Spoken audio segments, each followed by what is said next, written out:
నమస్తే మిత్రులారా. నిన్న ఒక ట్రేడ్ డీల్ అగ్రిమెంట్ అండి, స్వేచ్ఛ వాణిజ్య ఒప్పందం జరిగింది. అయితే ఈ ఒప్పందాలు సహజంగానే జరుగుతుంటాయి, కానీ దీనికి ఎందుకు ఇంత ప్రాధాన్యత అంటే సాక్షాత్తు భారత ప్రధాని ప్రకటించాడు. జనరల్గా ఈ విదేశీ వాణిజ్యానికి సంబంధించిన ఒప్పందాలు అనేకం జరుగుతూనే ఉంటాయి. మన ముఖ్యమంత్రి రేవంత్ రెడ్డి గారు, తెలంగాణ స్టేట్ ముఖ్యమంత్రి, మన ముఖ్యమంత్రి చంద్రబాబు నాయుడు గారు విదేశాలకు వెళ్తుంటారు, అనేక కంపెనీలతోటి ట్రేడ్ డీల్ కుదుర్చుకుంటుంటారు. కానీ దీనికే ఎందుకు అంత ప్రత్యేకత అంటే ఒకేసారి యూరోపియన్ యూనియన్తో డీల్ కుదుర్చుకున్నాడు. అసలు ఈ యూరోపియన్ యూనియన్ అంటే ఏంటి? యూరోపియన్ యూనియన్ అంటే ఒక దేశం, 2 దేశాలు, 4 దేశాలు, 10 దేశాలు కాదండి, 27 దేశాలతోటి ఏకకాలంలో కుదుర్చుకున్న అగ్రిమెంట్. ఇది చిన్న విషయం కాదు, అందుకే దీన్ని మదర్ ఆఫ్ డీల్ అన్నారు. భారతదేశ చరిత్రలోనే పెద్ద వాణిజ్య ఒప్పందం అని. 27 దేశాలండి. అయితే ఏంటివి ఆ దేశాలు? Spain, Italy, Germany, Denmark, Netherland, Sweden, France, United Kingdom.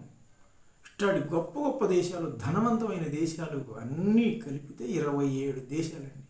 ఈ 27 దేశాలతో కుదుర్చుకున్న అగ్రిమెంట్ ఏకకాలంలో కాబట్టి దీన్ని మదర్ ఆఫ్ డీల్ అన్నారు. అయితే బాగుంది ఇదంతా. అయితే ఇలాంటి డీల్స్ జరిగినప్పుడు ప్రతిదీ కూడా గొప్పగా చెబుతుంటారండి. ఉదాహరణకి రాఫెల్ డీల్, జయశంకర్ గారు రాఫెల్ డీల్ కుదుర్చుకున్నారు. భారత దౌత్య విజయం సాధించింది భారతదేశానికి. ఈ డీల్ ఎంతో గొప్పదని చెబుతారు. కానీ సామాన్యుడికి దానివల్ల ఏం ఉపయోగం ఉండదండి. కాకపోతే దేశం శక్తివంతంగా ఉంటుంది అంతే. కానీ సామాన్యుడికి నేరుగా చేకూరే ప్రయోజనం ఏముండదు.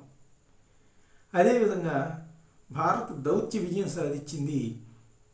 విదేశాంగ మంత్రి జయశంకర్ గారు తన దౌత్య నీతితోటి రష్యాతోటి గొప్ప ఒప్పందం కుదుర్చుకున్నాడు. అదేందయ్యా అంటే S-400 ఇవ్వడానికి రష్యా సూత్రప్రాయంగా అంగీకరించిందని చెబుతాడు. హైలైట్ అవుతుంది. కానీ ఆ విదేశీ ఒప్పందం వల్ల సామాన్యుడికి నేరుగా చేకూరే ప్రయోజనం ఏమన్నా ఉందా? వాస్తవానికి ఏముండదు. దేశం ఇంకొంచెం రక్షణ పరంగా దృఢంగా తయారవుతుంది. శత్రువులు భయపడతారు భారతదేశం పైన కన్నెత్తి చూడాలంటే. అవి సహజంగా వాణిజ్య ఒప్పందాలు, విదేశీ ఒప్పందాలు. మరి దీనికి ఎందుకు ఇంత ప్రత్యేకత అంటే ఈ ఒప్పందం వల్ల సామాన్యుడికి నేరుగా ప్రయోజనం చేకూరే అంశాలు ఉన్నాయండి ఇందులో. అందువల్ల దీని గురించి మనం చెప్పాల్సి వస్తుంది. ఏంటివి ఆ ప్రయోజనాలు? ముఖ్యంగా విదేశీ విద్యార్థులు, విదేశాల్లో విద్య అభ్యసించాలనుకునే భారతీయ విద్యార్థులకు, విదేశాల్లో ఉద్యోగం చేయాలనుకునేటటువంటి మన భారతీయులకి ఇది ఒక సువర్ణ అవకాశం అండి. ఏంది ఆ సువర్ణ అవకాశం అంటే గతంలో ఈ ట్రేడ్ డీల్ జరగక ముందు పరిస్థితి ఎలా ఉండేది, ఈ ట్రేడ్ డీల్ తర్వాత ఏంది అనేది చూద్దాం. ట్రేడ్ డీల్కి ముందు కూడా యూరోపియన్ కంట్రీస్లో ఉద్యోగాలు చేసేవాళ్ళు, జర్మనీలో చేసేవాళ్ళు చాలామంది ఉన్నారు. అయితే సంఖ్య కొద్దిగే. దానికి చాలా కండిషన్స్ ఉండేవి. వీసా రావాలంటే అనేక కఠిన నిబంధనలు ఉండేవి. ఆ వీసా వచ్చిన తర్వాత రావాలంటే ఒక 6 నెలల కాలం వేచి చూసి అనేక తనిఖీలు జరగాల్సి వచ్చేది.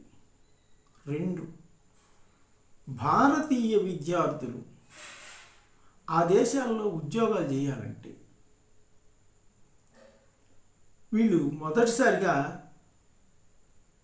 అక్కడ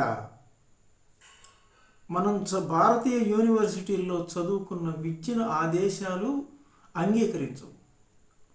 వాళ్ళు ప్రత్యేకంగా ఒక పరీక్ష పెడతారు. ప్రత్యేకంగా వాళ్ళ పరీక్షలు రాయాలి. ఆ పరీక్షలో ఉత్తీర్ణులు అవ్వాలి.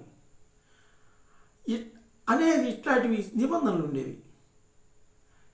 ఒక్కసారిగా పోయి ఆ ఇతర దేశాల భాషలు నేర్చుకొని ఇతర దేశాలు పెట్టేటువంటి పరీక్షల్లో నెగ్గాలంటే మన విద్యార్థుల దగ్గర మన ఉద్యోగాలు చేసేటటువంటి వాళ్ళ దగ్గర ప్రతిభ ఉన్నా కూడా వాళ్ళ ఆ లాంగ్వేజ్ యాక్సెంట్ సరిగ్గా అర్థం చేసుకోలేక, పరీక్షా విధానం అర్థం చేసుకోలేక అనేక మంది యూరోపియన్ యూనియన్ దేశాలైన ఫ్రాన్స్, స్పెయిన్, ఇటలీ అలాంటి దేశాలకి ఉద్యోగ అవకాశాలు మెండుగా ఉన్నా కూడా వెళ్ళటానికి అవకాశాలు ఉండేవి. కఠిన నిబంధనల వల్ల తక్కువకు పోయేవాళ్ళు.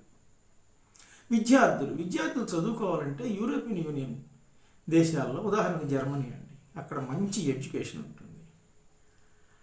కానీ చదువుకోవాలంటే ఒక సామాన్యుడి వల్ల కాదు.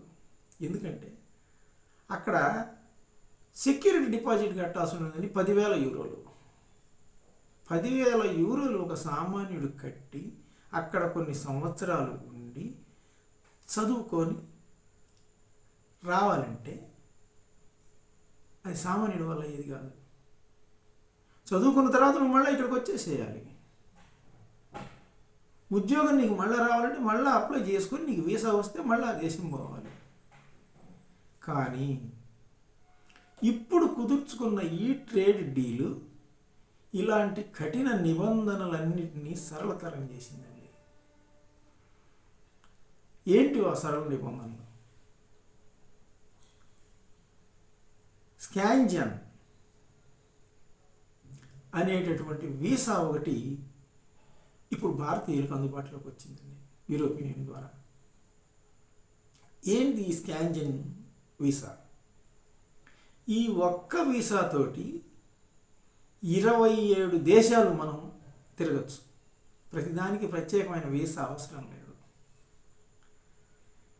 రెండోది, ఈ డీల్ వల్ల ఇక్కడ బీటెక్, ఎంటెక్, ఎంబీబీఎస్, నర్సింగ్ కోర్సులు, పారామెడికల్ కోర్సులు ఏ యూనివర్సిటీల్లో అయితే చేశామో ఆ యూనివర్సిటీలన్నింటినీ కూడా యూరోపియన్ యూనియన్ ఈ ట్రేడ్ డీల్ ద్వారా గుర్తించడానికి అంగీకరించింది. ఇంకా పరీక్షలు రాయాల్సిన అవసరం లేదు. నేరుగా నీ సర్టిఫికేట్ చూపించవచ్చు, నేరుగా వెళ్ళి ఉద్యోగంలో జాయిన్ కావచ్చు. కాబట్టి ఇది విద్యార్థులకు వీసా విషయంలో కానీ ఉద్యోగం విషయంలో కానీ సువర్ణ అవకాశం. అయితే మరి సువర్ణ అవకాశం మరి ఆ దేశాల్లో ఎన్ని ఉద్యోగాలు ఉంటాయా? సువర్ణ అవకాశం అంటే లక్షల ఉద్యోగాలు ఉంటాయా? ఉంటాయి. నిజమండి, లక్షల ఉద్యోగాలు ఈరోజు యూరోపియన్ కంట్రీస్లో ఉన్నాయి. మరి అన్ని ఉద్యోగాలు ఉంటే వాళ్ళ దేశంలో చేయరా? ఇక్కడేనండి మనకు ప్లస్ పాయింట్. అది భగవంతుడు యూరోపియన్ కంట్రీస్కి ధనం ఇచ్చాడు, టెక్నాలజీ ఇచ్చాడు, కావాల్సినంత భూభాగం ఇచ్చాడు. కానీ వాళ్ళ దగ్గర ఒక్కటి లేదండి. ఆ లేనిది మన దగ్గర ఉంది. ఏంది అది? మానవ వనరులు, పొటెన్షియల్ పవర్ అండి, జనాభా. 27 దేశాల యూరోపియన్ యూనియన్ జనాభా ఎంతో తెలుసా? 45,30,00,000 దగ్గర 27 దేశాల జనాభా. కానీ మన దగ్గర పొటెన్షియల్ పవర్ ఉంది. వాళ్ళు టెక్నాలజీ మనకి ఇస్తున్నారు. ఈ ట్రేడ్ ఒప్పందంలో ఇంకొక గొప్ప విషయం ఏంటంటే సెమీ కండక్టర్లు అండి. ఈరోజు ప్రపంచంలో అత్యంత అవసరమైనటువంటి వస్తువు ఏదన్నా ఉందంటే సెమీ కండక్టర్ చిప్స్. నువ్వు సెల్ ఫోన్ కానీ, మైక్రోఫోన్ కానీ, ఇయర్ ఫోన్ కానీ, కంప్యూటర్ కానీ, రేడియో కానీ, టీవీ కానీ, ఏదైనా ఎలక్ట్రానిక్ గూడు పని చెయ్యాలి అంటే సెమీ కండక్టర్ చిప్ మస్ట్. ఆ సెమీ కండక్టర్ తయారు చేయడానికి అవసరమైన టెక్నాలజీని ట్రేడ్ డీల్ ద్వారా యూరోపియన్ యూనియన్ ఆ టెక్నాలజీ ఇస్తుందండి. అయితే మనకేంది, సామాన్యుడికి అనేక రకాల ఉద్యోగాలు, అధిక సంఖ్యలో ఉద్యోగాలు వస్తాయి. ఈ సాఫ్ట్వేర్ పనిచేసే వాళ్ళకి, హార్డ్వేర్ పనిచేసే వాళ్ళకి మన దేశంలో ఉద్యోగాలతో పాటు యూరోపియన్ యూనియన్ ద్వారా ఉద్యోగాలు వస్తాయి. అయితే ఎవరెవరికి వస్తాయి? యూరోపియన్ యూనియన్తో ఈ ట్రేడ్ డీల్ ద్వారా అవకాశాలు ఎక్కువ వస్తాయి. ఐటీ ఉద్యోగులండి ఇక్కడ కూడా. ఇంకొక ఆశ్చర్యకరమైన విషయం ఏంటంటే ఐటీ ఉద్యోగుల కన్నా ఈరోజు యూరోపియన్ దేశాల్లో నర్సింగ్ విద్యార్థులకు, వైద్య విద్యార్థులకు విపరీతమైన డిమాండ్ ఉంది. పైగా ఎక్కువ మంది ఇప్పటికీ అమెరికా వాళ్ళు గెంటేస్తున్నా, కాళ్లకు అలా ట్యాగులు వేసి కూర్చోబెడుతున్నా, సంఖ్యలు వేస్తున్నా కూడా ఇప్పటికీ అమెరికా మోజు తగ్గల. ఈ ట్రేడ్ డీల్ తర్వాత అమెరికా అనే పదం బహుశా మన వాళ్ళ నుంచి ఇంకా రాకపోవచ్చు కూడా. ఎందుకంటే ఇవి కూడా సుసంపన్నమైన దేశాలు. వాటికి మించి డాలర్ కన్నా యూరో డాలరు ఖరీదైంది, డాలర్ కంటే ఖరీదైంది. విదేశీ మార్క ద్రవ్యం ద్వారా కూడా మనకు ఎంతో లబ్ధి చేకూరుతుంది. కాబట్టి ఈ అవకాశం మెడికల్ విద్యార్థులకైతే లక్షల ఉద్యోగాలు ఉన్నాయని చెప్పేసి యూరోపియన్ యూనియన్. మరి గతంలో ఎందుకు వెళ్ళలేదయ్యా అంటే, ఇదిగో ఈ కఠిన నిబంధనల వల్ల ఆ విదేశీ మన దేశంలో ఉన్న యూనివర్సిటీలు గుర్తించకపోవటం వల్ల అనేక మంది అక్కడికి వెళ్ళలేకపోయినారు. ఈ ట్రేడ్ డీల్ ద్వారా మన విద్యా సంస్థలను నేరుగా గుర్తించడం ద్వారా ప్రధాన సమస్య తొలగిపోయింది. వీసా నిబంధనలు కూడా సరళతరం చేయడంతో మరింత తేలికైపోయింది. కాబట్టి భారతీయ విద్యార్థులారా, భారతీయ ఉద్యోగార్థులారా, ఈ అవకాశాన్ని చక్కగా సద్వినియోగం చేసుకోండి. నమస్తే.